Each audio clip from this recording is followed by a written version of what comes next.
Out of the war in Afghanistan, U.S. officials say they're not surprised by an Army survey showing high stress and falling morale among U.S. troops there.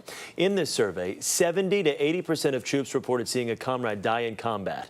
Roughly half the soldiers and 56% of Marines had killed an enemy, and 20% of all troops say they'd suffered anxiety or other psychological problems. Joining us now from Washington is CBS News Chief Foreign Affairs Correspondent Lara Logan. Lara, good morning.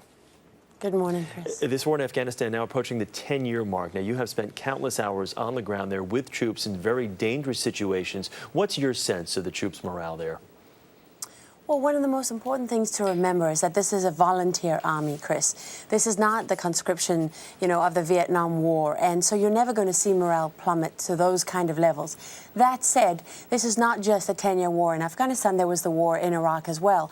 And what you notice now when you go back is that you're meeting soldiers who have served not one, but two, but three, but four tours. And some of them in the height of the violence in Iraq, and many of them in terrible places in Afghanistan.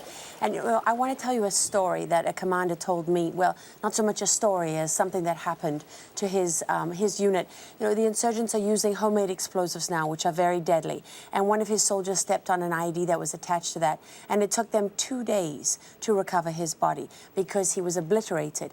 That is the kind of incident that troops are dealing with. 2 Afghan children were killed the very next day, ages 2 and 4, and they put their remains, both of them, in a shoebox. And after that, he said he lost a lot of soldiers, guys that were saying, I just don't want to go out of the wire. But at the same time, they know why they're there. They know what they're fighting for. And generally, I have always found that morale is pretty good. You look at these numbers, though, and with those stories that you just recount there, 80% of troops have seen a fellow soldier die. Half of our soldiers have killed an enemy. These are dramatic events psychologically. I mean, are we going to be hearing about the mental health effects, the after effects of this war for years to come? Yes, no question. And one of the sad things about this, Chris, is that some of these soldiers react by, they have post-traumatic stress. Some drink excessively, some maybe smoke marijuana, and they get kicked out of the army for that, even if they're decorated war heroes, because the rules are the rules. And these people are slipping through the cracks. There are more and more of them with every year of the war. So it's not just the active duty soldiers. It's the ones, who have left the army now and who have been forgotten about for the most part. Lara, let me ask you what your thoughts are on the troops' morale now that bin Laden is dead. I mean, this was seemingly a war with no end game, and now that he is gone, is there kind of a sense that, well, maybe the finish line is a little closer than we expected?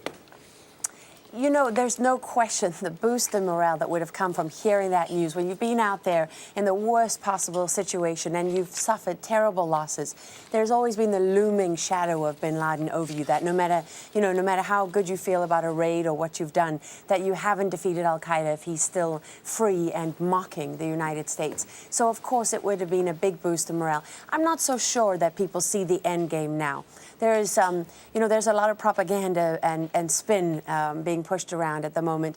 And for the soldiers, their immediate reality is the same. They're still fighting the same war.